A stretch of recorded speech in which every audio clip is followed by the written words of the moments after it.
ce matin, à la métropole du Grand Paris, nous avons désigné Villeneuve-le-Roi comme un territoire pilote pour lutter contre les inondations.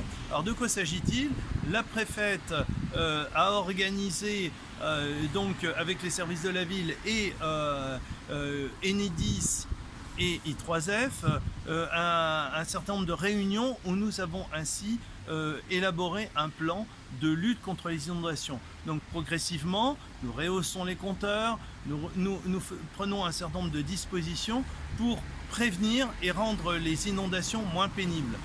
C'est la raison pour laquelle la métropole du Grand Paris, dont c'est la compétence, à travers la GEMAPI, eh bien,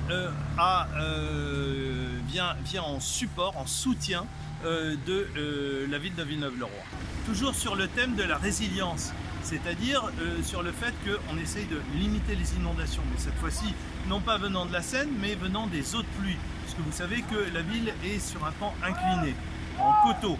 Eh bien, à chaque fois que nous ouvrons une rue avec des travaux conséquents, eh bien, nous prévoyons la possibilité de stocker l'eau le plus possible. Eh bien, c'est le cas précisément de rue Calmette, en ce moment, sur sa deuxième tranche, où nous sommes en train d'organiser un bassin d'orage enterré avec des gros tuyaux, de façon à pouvoir capter plus de 130 mètres cubes d'eau et ainsi avaler le pic lors d'une précipitation importante et ainsi lisser la circulation de l'eau pour éviter les débordements dans la partie basse de la ville. Parce que je rappelle que nous avons été reconnus à 2 reprises catastrophes naturelles. C'est la raison pour laquelle nous faisons tous ces ouvrages en amont de façon à capter l'eau, la garder le plus longtemps possible, ainsi la diffuser, lutter contre la sécheresse en partie haute de la ville et éviter les inondations en partie basse. Cette thématique des inondations,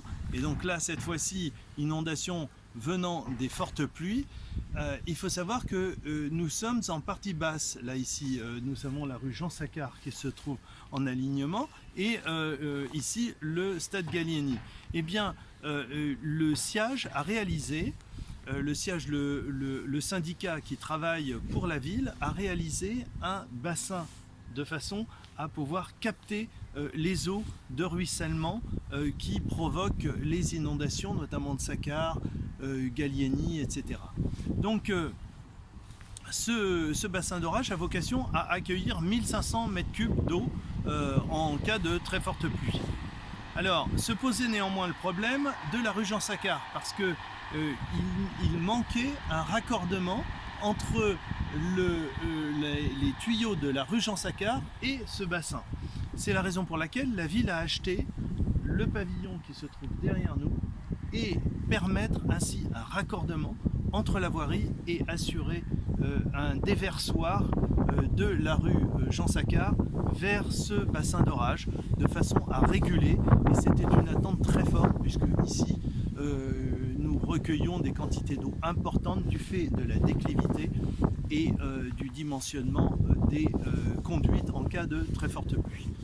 Toujours sur la thématique du débordement des eaux et de ses inconvénients, nous venons de résoudre, avec l'aide du SIAG bien sûr, nous avons résolu maintenant le débordement de l'eau qui se stockait sous le pont proche du terrain du Grand Godet. Eh bien, tout cet espace-là maintenant bénéficie d'un raccordement.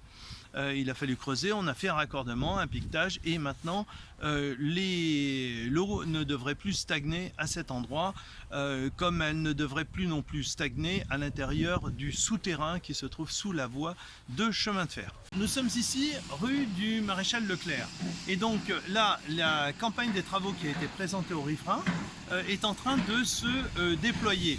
Donc jusqu'à la fin octobre, le CEDIF est en train de réaliser la réfection complète des branchements en eau potable.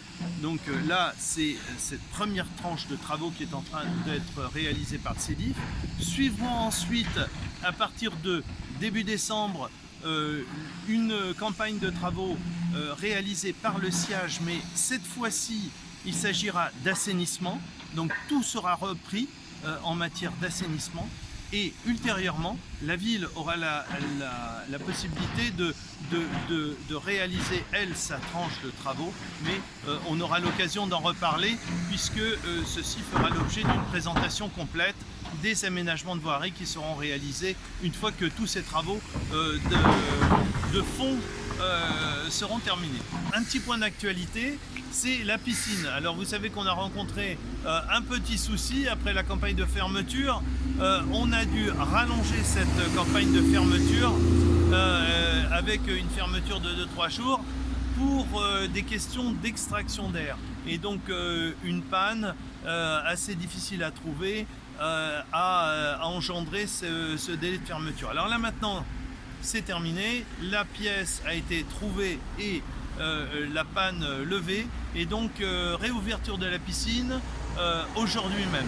Pour conclure, un mot de la semaine bleue, puisque vous savez que tout au long de la semaine, nous avons eu des activités pour les seniors, et donc la conclusion de cette semaine, eh bien, c'est cet après-midi à 15h, à partir de 15h, n'hésitez pas, sur l'espace culturel, vous y trouverez une ambiance cabaret avec des années 60 jusqu'à 80. Bref, ce sera l'occasion de nous replonger dans des souvenirs.